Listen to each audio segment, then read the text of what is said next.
जी ना रखो जी 5100 रुपया 5100 रुपया 5200 रुपया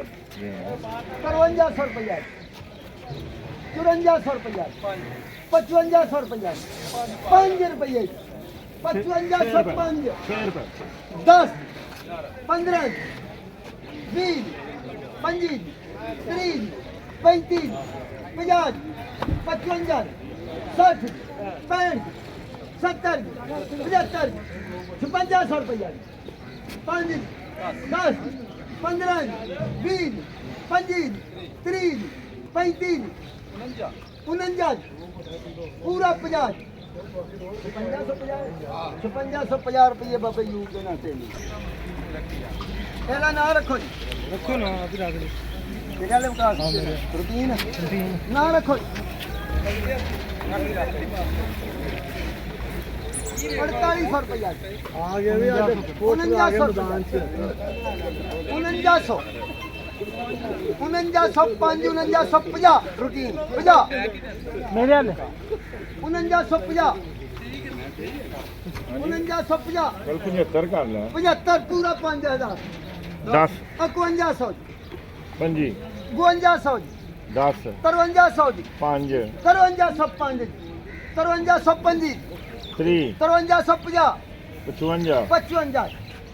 60 65 65 5365 70 75 75 80 85 85 90 95 95 पूरा 5400 पूरा 5 5 जी 5405 1 2 भाई बैर मैं क्या इसमें दो दे बिला शरीफ पढ़ के ना रखो जी ना रखो जी तू ही पढ़ रख के दिया मैं आई ना आई फाजी को ना रखो जी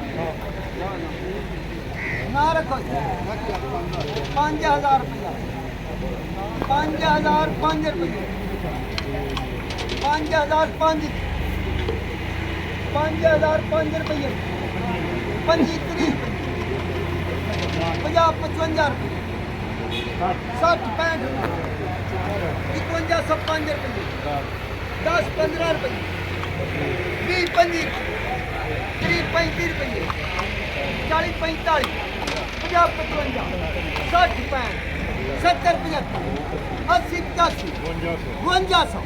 5 10 15 20 25 50 55 60 52 60 65 52 65 70 75 80 85 90 95 पूरा 5300 रुपया पूरा 5300 ਹੁਣ ਮੋੜ ਕੀ ਕਰ ਸਕਦੇ ਮੰਜੀਆਂ ਤੇ ना रखो 4200 रुपया 4700 रुपया 4800 रुपया 4900 रुपया 4900 रुपया 5000 5000 5 5000 5 10 15 20 25 50 55 5000 55 60 65 70 75 80 85 90 95 5105 10 15 20 25 30 रुपये 35 40 45 50 55 60 65 70 75 80 कितने 180 ने 5180 5580 85 85 90 95 5205 10 15 20 25 30 35 40 45 50 55 5255 फ्रेंड